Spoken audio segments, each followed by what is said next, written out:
की, भारत माता की जय श्री राम।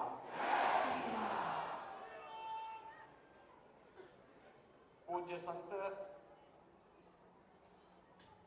महामंडलेश्वर युग पुरुष स्वामी परमानंद गिरि जी महाराज,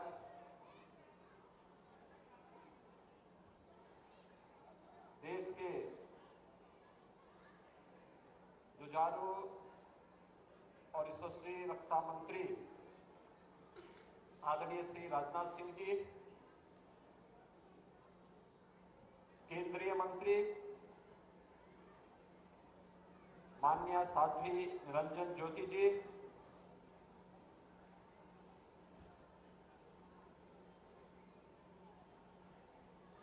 आज के समारोह में उपस्थित पूज्य संत विजय कौशल जी महाराज,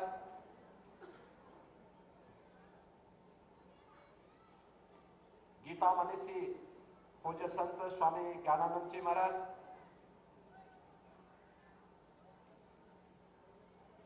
योग ऋषि पूज्य संत बाबा रामदेव जी, सम्मान्य आचार्य बालकृष्ण जी,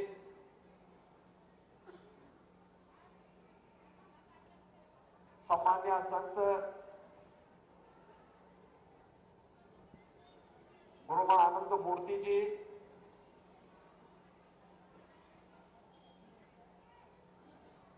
पूज्य संतजन, सम्मान्य दिनेश जी, हमारे विश्व हिंदू परिषद के अध्यक्ष सम्मान्य श्री आलोक कुमार जी, और जिनके निमित्त इस समारोह में हम सबको भागीदार होने का सौभाग्य प्राप्त हुआ है, ऐसे दीदी मां परम सम्मान्य साध्वी रितंबरा जी, उपस्थित श्रद्धालुजन, बहनों और भाइयों, ईस्वी सन का प्रथम दिन है और वृंदावन बिहारी लाल के सानिध्य में इस वात्सल्य धाम में भारत के आधी आबादी के सशक्तिकरण के लिए क्या अभियान चलना चाहिए, उसका एक मूर्त रूप हम सबको देखने का सौभाग्य प्राप्त हो रहा है। मैं इसके लिए अपने जन्म के षष्ठी पूर्ति और इस वात्सल्य धाम की परिकल्पना को एक अभिनव प्रयोग के रूप में मूर्त रूप प्रदान करने के लिए प्रदेशवासियों की ओर से और प्रदेश शासन की ओर से आदरणीय रितंबरा जी का हृदय से अभिनंदन करता हूं, उनका स्वागत करता हूं।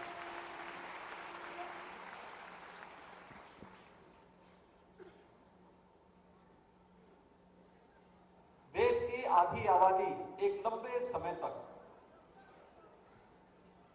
गुलामी कालखंड के उन रूढ़िगत विचारों और कुप्रथाओं का शिकार रही है। अलग अलग क्षेत्रों में प्रयास हुए, लेकिन यह प्रयास अद्भुत था।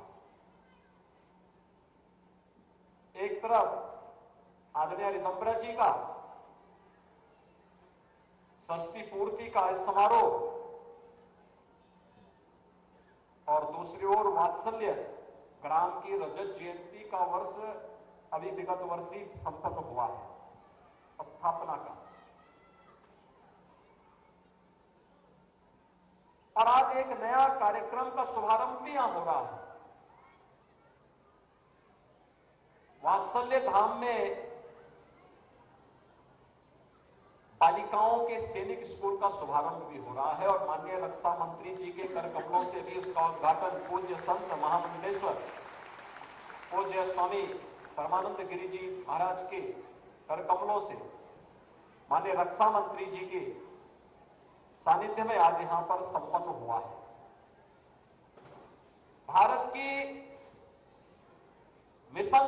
का एक अद्भुत उदाहरण हम सबके सामने प्रस्तुत हो रहा है। समाज को अगर सशक्त होना है, समर्थ होना है, तो नारी शक्ति की सुरक्षा, उनके सम्मान और उनके स्वावलंबन के बगैर कार्य संभव नहीं हो सकता। इसके लिए हम सबको जुटना पड़ेगा। समाज को अपनी रूढ़िगत मानसिकता से उबरना पड़ेगा। और मैं इस बात के लिए आदरणीय रक्षा मंत्री जी को और आदरणीय प्रधानमंत्री जी का हृदय से आभार व्यक्त करता हूं कि सैनिक स्कूलों में बालिकाओं का प्रवेश हो, इसकी उन्होंने अनुमति दी। क्योंकि भाइयों बहनों, देश के अंदर सैनिक स्कूलों की परंपरा ये उत्तर प्रदेश ने 1960 में प्रारंभ की थी, जब डॉक्टर संपूर्णानंद जी उत्तर प्रदेश के मुख्यमंत्री थे। और डॉक्टर संपूर्णानंद जी ने पहला सैनिक स्कूल देश का उत्तर प्रदेश की राजधानी लखनऊ में स्थापित किया। मुझे 2017 में लखनऊ के सैनिक स्कूल में जाने का अवसर प्राप्त हुआ था, क्योंकि उसकी जो समिति होती है उसका चेयरमैन मुख्यमंत्री होता है। इस नाते में वहां गया था और उस समय मैंने वहां पूछा था, मैंने कहा यहां पे क्या बालिकाओं का प्रवेश है? उन्होंने कहा नहीं।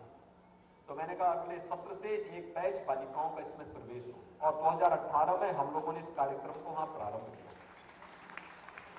दूसरा, सैनिक स्कूल लखनऊ को इस बात का भी सौभाग्य प्राप्त हुआ कि देश के सेना का सर्वोच्च मेडल परमवीर चक्र लखनऊ सैनिक स्कूल के ही एक छात्र को प्राप्त हुआ, कैप्टन मनोज पांडे को, जिन्होंने कारगिल के युद्ध में देश की रक्षा करते हुए वीर गति को जो प्राप्त हुई।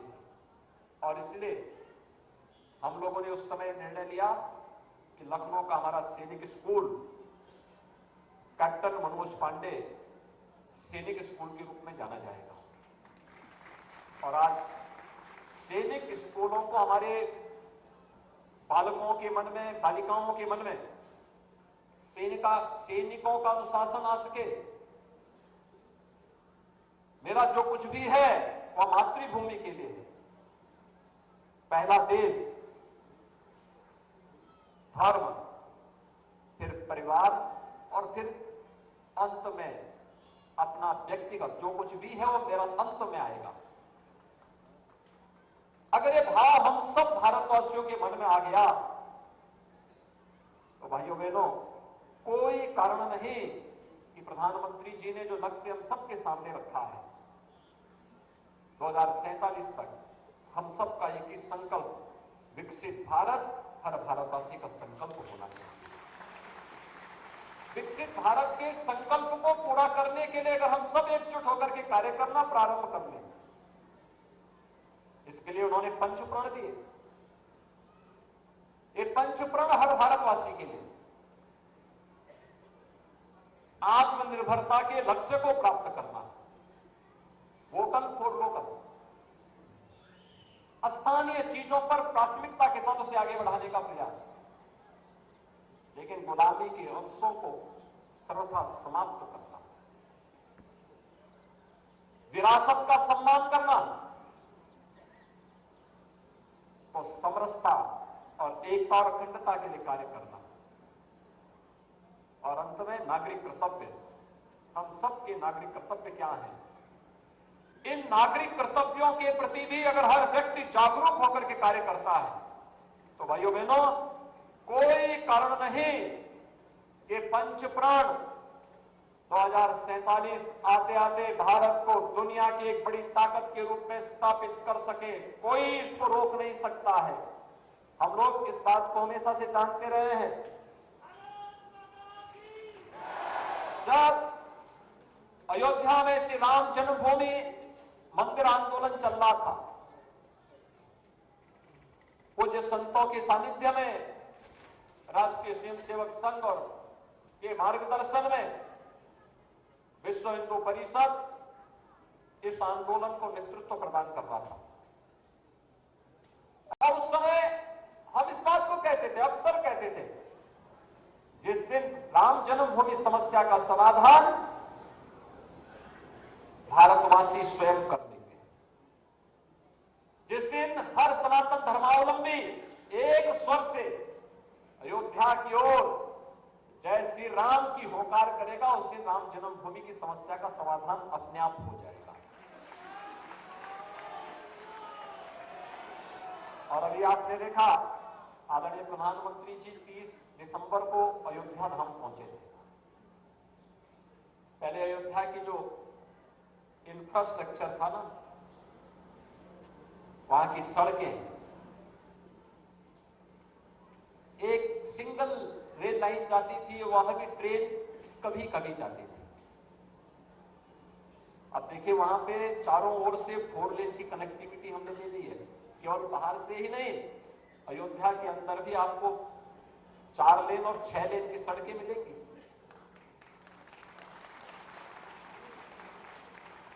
22 जनवरी के बाद जाकर के थोड़ा अयोध्या धाम को देखिए, आपको त्रेता युग याद आ जाएगा।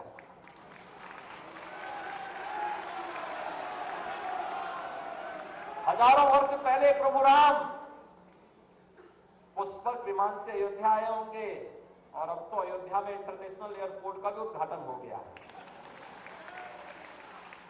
रेलवे लाइन डबल लाइन के साथ जोड़ा जा चुका है, और एक स्टेशन का उद्घाटन तो प्रधानमंत्री जी ने स्वयं किया है। और अब तो अयोध्या और उसके आसपास 5-6 नए स्टेशनों का विकास किया जा रहा है। किसी को भी समस्या नहीं होगी। और यही नहीं,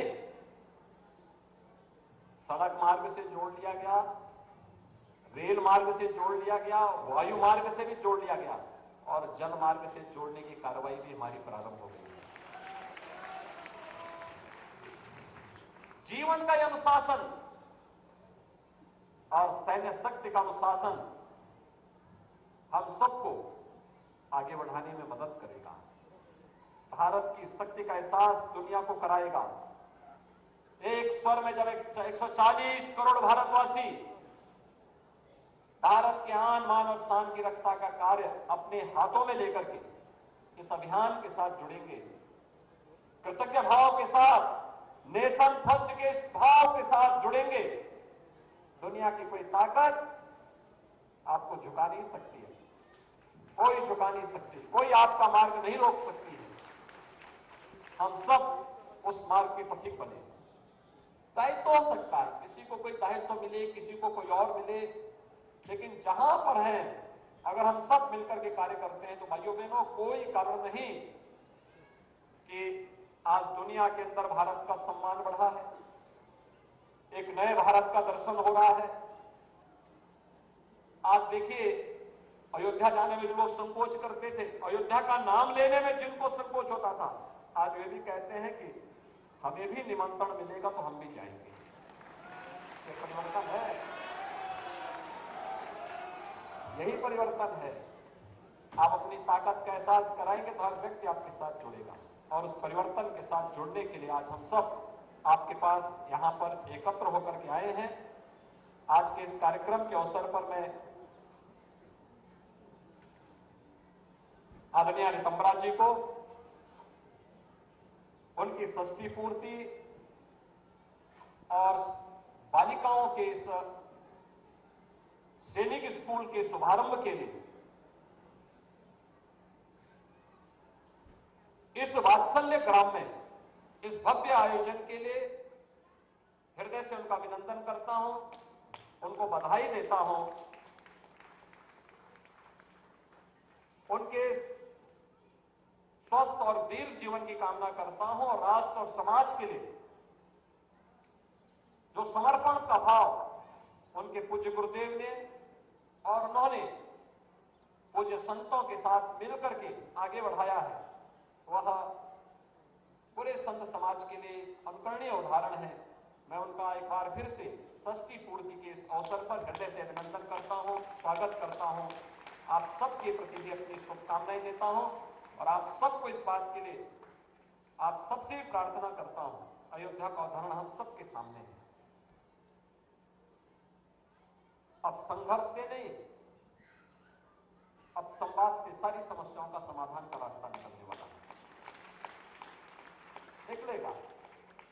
हम देश के प्रति अपना समर्पण भाव व्यक्त करते रहे और बिना डिगे, बिना हटे, बिना झुके लगातार आगे बढ़ने के लिए हम तत्पर रहें।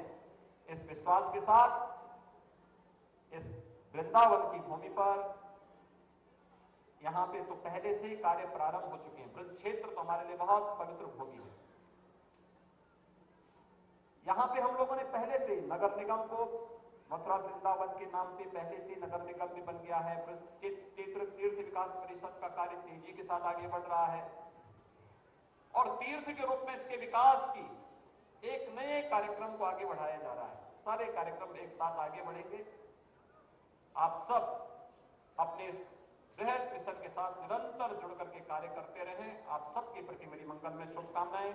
ओम शांति शांति शांति। बहुत बहुत अभिनंदन हमारे श्रद्धेय योगी जी का। एक बार जोरदार तालियों से हमारे यशस्वी मुख्यमंत्री जी का अभिनंदन कि उनके संकल्प से अब जैसे पूज्य महाराज श्री को हमारे योगी जी महाराज प्रणाम कर रहे हैं, हमारे श्रद्धेय पूज्य वंदनीय गोस्वामी जी महाराज हमारे इस भारत की संत परंपरा के सबसे बड़ी गौरव है और हम सबके लिए श्रद्धेय है, वंदनीय है। उनकी तपस्या, उनका ज्ञान, उनकी विद्या, विभूति